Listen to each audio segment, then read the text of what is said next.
शुरू करें। आप सभी छात्रों का व्हाट्सएप वर्चुअल क्लास में हार्दिक स्वागत है। आप सभी लोग सामाजिक विज्ञान विषय का अध्ययन करेंगे। कोविड-19 महामारी के कारण पठन पाठन व्यवस्था बाधित हो चुकी है, लेकिन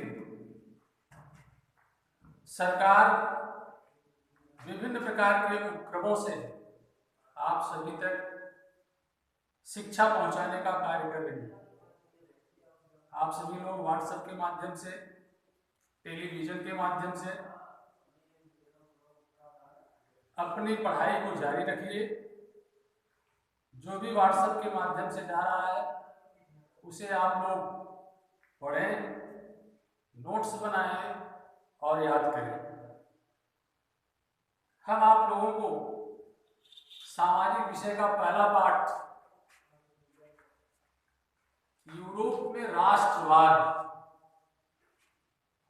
पढ़ाएंगे। आइए देखते हैं। पहला पाठ यूरोप में राष्ट्रवाद है। राष्ट्रवाद क्या है? राष्ट्रवाद की अभिव्यक्ति, राष्ट्रवाद के बारे में हम कैसे जानें? मूलतः राष्ट्रवाद एक प्रकार की भावना है, एक प्रकार का विचार है। राष्ट्रवाद किसी क्षेत्र में निवास करने वाले लोग अपने सामाजिक, सांस्कृतिक, धार्मिक विभिन्न क्रियाकलापों के लिए एकता के सूत्र में बंधते हैं और अपने राष्ट्र की रक्षा के लिए अपना सब कुछ न्यौछावर करने के लिए तत्पर हो जाते हैं। तो इस तरह की विचारधारा राष्ट्रवाद कहलाती है। राष्ट्रवाद पूरे राष्ट्र में एकता का सूत्रपात करती है। आप देख रहे हैं कि इस पाठ के माध्यम से यूरोप में राष्ट्रवाद यानी भौगोलिक दृष्टिकोण से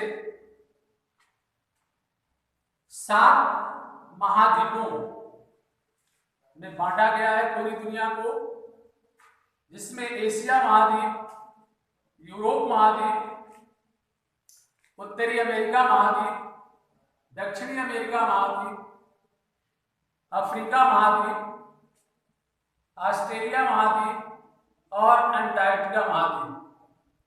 तो इन 7 महाद्वीपों में आप यूरोप महाद्वीप के बारे में अध्ययन करेंगे, जिसके विभिन्न छोटे छोटे देश, उनके भीतर कैसे राष्ट्रवाद पनपा, वहां के लोगों के भीतर कैसे देश के प्रति प्रेम पैदा हुआ।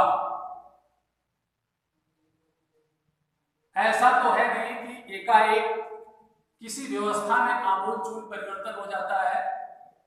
उसके लिए एक लंबा समय लोगों को लगाना पड़ता है और उसकी परिणति होती है कि हम उस विचारधारा को समाप्त करने के लिए, उस व्यवस्था में परिवर्तन लाने के लिए तत्पर होते हैं। तो राष्ट्रवाद की व्यवस्था क्यों जन्म ली या यूरोप में राष्ट्रवाद क्यों जन्मा? जिसके अनेक कारण हैं कि यूरोप में राष्ट्रवाद का जन्म क्यों हुआ।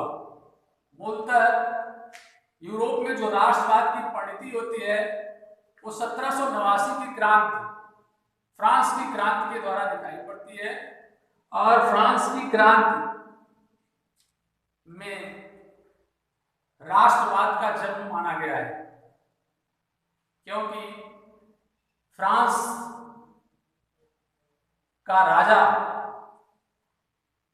लुई 16वां एक निरंकुश शासक था, जिसने वहां की जनता के हितों का ध्यान नहीं दिया। राजकोष रिक्त हो चुका था और राजकोष रिक्त होने से वह जनता पर अत्यधिक कर लगाया, जनता का शोषण किया। लोगों के मन में इस राजतंत्रीय व्यवस्था को बदलने के लिए विचार आए। अनेक विचारकों ने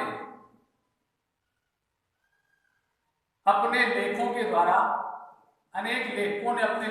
द्वारा उस व्यवस्था में परिवर्तन करने का प्रयास किया, जिसमें प्रमुख कलाकारों में फ्रेडरिक सारिउ का नाम आता है। आप देख रहे हैं कि फ्रेडरिक सारिउ द्वारा विश्वव्यापी प्रजातांत्रिक और गणराज्य का स्वप्न। फ्रेडरिक सारिउ जो कि विश्वव्यापी सारे विश्व में एक ऐसी परिकल्पना करता है अपने चित्रों के माध्यम से, वह 4 चित्रों की एक सूची तैयार करता है और उन चित्रों में संपूर्ण विश्व में प्रजातंत्र स्थापित करने की बात करता है। यहां तक कि वह कल्पनादर्श की बात करता है, एक ऐसे काल्पनिक राष्ट्र की परिकल्पना करता है जो राष्ट्र पूरी तरह से समाजवाद पर आधारित हो, यानी स्वतंत्रता, समानता और न्याय जैसे विचारों पर आधारित है। तो इस राष्ट्रवाद में फ्रेडरिक सारिउ द्वारा चित्र भी महत्वपूर्ण भूमिका निभाते हैं, जिससे लोगों के भीतर राष्ट्रीयता की भावना पनपती है।